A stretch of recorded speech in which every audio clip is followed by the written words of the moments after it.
Post-harvest burn down after wheat, or for that matter after any crop, it can be really important. We want to make sure we're getting weeds under control at any time during the year. So today we're going to talk about some of the options you have post-harvest. Well, through July and through August, Brian, many of these weeds that are popping up are annual weeds, and guys think, well, hey, I can just go out with a little shot of 2,4-D. That would be something that could do it. Or I could even go out there with tillage and wipe out the weeds that are up today. Okay. The problem is we got a lot of growing season left.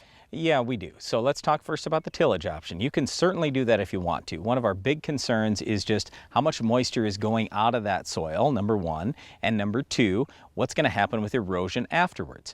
I guess I should throw in a third thing, and that is depleting your soil's organic matter. So we know that with tillage, you are going to speed up the breakdown of organic matter in your soil.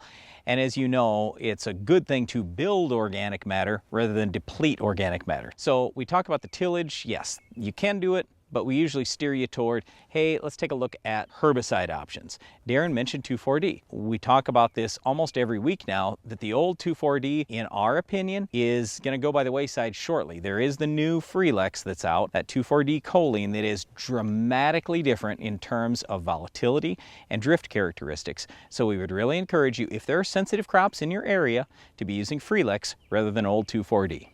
Well, there are other contact killers as well, and some say, well, dicamba's got some residual. It does, just a real small amount of residual. So you could use dicamba type products. We hear a lot of guys going with Distinct because it's definitely better than 2,4-D in terms of Yeah, weed but that's control. only very little dicamba in there. What Distinct is, it's diflufenzacapir is the main active ingredient, and then they have a little bit of dicamba in there, basically to help speed the growth of the weed and help that plant, in effect, grow itself to death. Well, we used to use a lot of Roundup in this type of application. We still do for grass control, volunteer weed control, those kinds of things.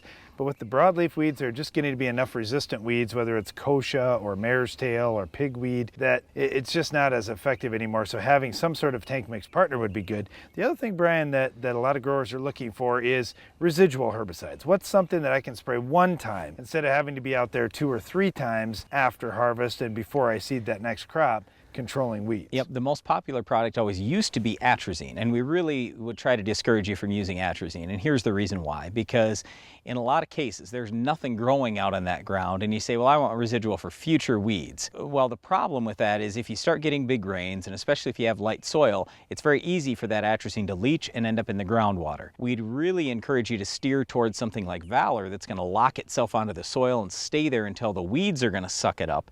So Valor is a much, much better choice if you're looking for a little bit longer term residual at a fairly inexpensive price. All right, now you say a little bit longer residual, but there are some products that have a lot of residual, and we would caution you against using things that are going to last for a year or maybe even more. Like what specifically? Well, I think specifically like Ally or the Cimarron type products. We hear about those getting used sometimes, and things like Finesse and other products in different parts of the country. We worry about limiting crop rotation because you just never know. The markets could turn big time, and all of a sudden you've got an opportunity to raise a different crop. Well, hey, I used the wrong herbicide and it's going to have some carryover. I can't do that now.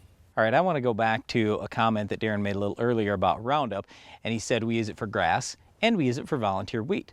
Well, grass, just in general, is way easier to control than volunteer wheat. What we find with grass is you could go out with 10, 12, 16 ounces of Roundup, whereas with volunteer wheat, we're usually talking about 22 ounces of 6-pound Roundup like RT3.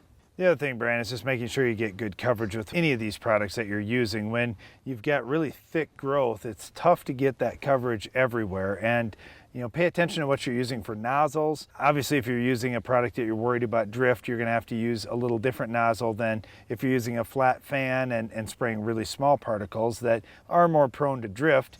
But you might want to use that for some of these contact killers. Like say, for example, if you're using Gramoxone, well, you'd want to have that small droplet if you want to get good coverage and get control. So you have to watch your water volumes, your spray tips, pressure, all those kinds of factors as well to get good coverage with whichever product you choose.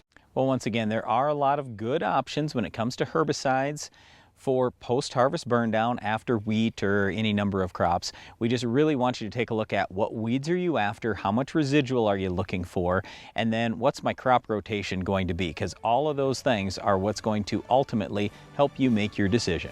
Our Weed of the Week has many growing points. When you're choosing a herbicide to control this one, you're going to have something pretty powerful. We'll talk about what will work coming up later in the show.